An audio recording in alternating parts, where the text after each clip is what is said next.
So, you have a new John Wick movie for me? Yes, sir, I do. But I have to say, we got a lot of compliments on how the first movie was like a tight 90 minutes, so I'm a little concerned about your request to... Double it! Right, exactly. I was just thinking... Double it, double it, double it, double it! Okay, yeah, okay, so we're doing a 3-hour John Wick movie. Oh, 3-hour movies are tight. All movies have to be 3 hours now. Did you know that? I did notice that, yeah, seems a little excessive sometimes. No exceptions. Okay, so tell me about this movie that takes up 1/8 of a day. It must have been hard for John Wick to survive being shot multiple times and falling off a building. Actually, it was super easy. Barely an inconvenience. Oh, really? Yeah, well, see, he did this thing where he was John Wick. That'll do it. So anyway, in this movie, there's a new bad guy at the high table, and his name is the Marquis, right? And he was only given the seat because he promised he could kill John Wick. So he's chosen death. Yeah, but this guy's been given all the resources of the high table, so he kills Winston's concierge and he destroys the New York Continental. Oh, no, that's where the killers like to sleep. And so John Wick's gonna go to the Continental in Osaka, Japan, because he's friends with the guy who runs it, but the Marquis is gonna send some bags of meat over. What? Sorry, some assassins that John Wick is gonna kill. Gotcha. So there's gonna be some really cool fight stuff. There's gonna be like this dark room that just has boxes of light and artwork and whatnot. Well, for places you're not allowed to do murders in, these places sure do have a lot of cool places to do murders in. Hell they yeah. sure do, sir. And the Marquis is also gonna hire an old friend of John's, this guy named Kane. And what's his deal? He's got a cane. That makes sense. And even though this guy is blind, he's still like a crazy skilled fighter. I was thinking we could get Donnie Yen to play him. Donnie Yen is a blind guy who's good at fighting. That sounds familiar. No, it doesn't. Oh, okay. And so Kane and John are gonna basically say each other's names to each other for the duration of the movie. So that's gonna be pretty cool. But just saying someone's name isn't cool. Producer guy, screenwriter guy. Oh, that was cool. I think it's the coolest. Oh, wow, wow, wow, wow. Wow, wow, wow. So anyway, we're also gonna introduce this new guy, and he goes by Tracker. And what's his deal? He's a good tracker. He tracks John Wick the whole time. Oh, they are fantastic at naming in the John Wick universe. And the really cool thing about this guy is that he's got a really well-trained attack dog, so that's gonna be pretty new and exciting. Didn't we already do that with Halle Berry's character? Yeah, but I mean, this is gonna be more exciting, because she had 2 dogs, and he's got 1. That's less dogs. How is that more exciting? I don't know. That's the first time I said that out loud. That's less dogs. Well, it is, yeah, mathematically. Yeah. Okay, well, I mean, as long as there's some canine presence. There will be, and this doggy's good at playing peekaboo. What? So anyway, John Wick's gonna go from country to country killing people because there's a massive bounty on his head. How does he get around from country to country so easily? Oh, he's a valued customer of off-screen airlines. That'll do it. And so after a whole lot of deceased people, Winston's gonna tell John about a way he could end this whole thing. Oh boy, is he finally gonna take down the high table like we've been building towards? No.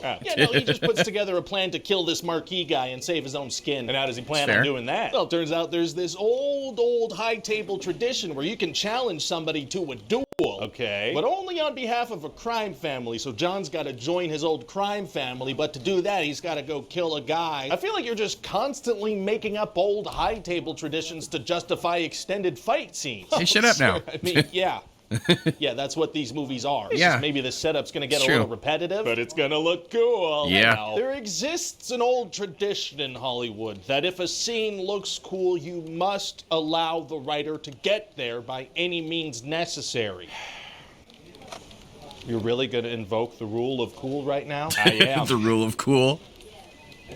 Fucking love it. Screenwriter guy, producer guy, screenwriter guy, producer guy, screenwriter guy, producer guy, screenwriter guy, producer guy, screenwriter guy. So anyway, John Wick is gonna kill a bunch of people in very cool settings, and as usual, there are a bunch of dancing civilians that don't give a crap about any of it. And most of them don't get shot. There's this extended scene at a roundabout in Paris where John and some bad guys keep getting hit by cars, and the cops don't show up at all. Well, technically, we established in the first movie that cops are aware of the high table, so they just allow mass public killings. That's cool with them. Sure, okay, and so eventually we're gonna be like, okay, now John Wick has to get to a church before sunrise for the duel, or else he'll be executed, which is a thing we haven't been able to do for 4 movies. But not before falling down hundreds of stairs like a cartoon character for an extended period of time.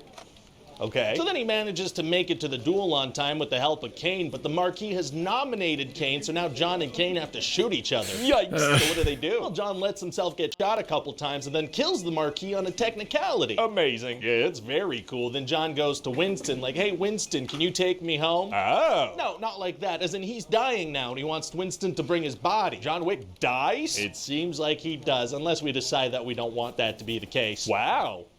Well, you know, maybe we have squeezed enough out of this story of a guy whose dog gets killed. Maybe. Unless...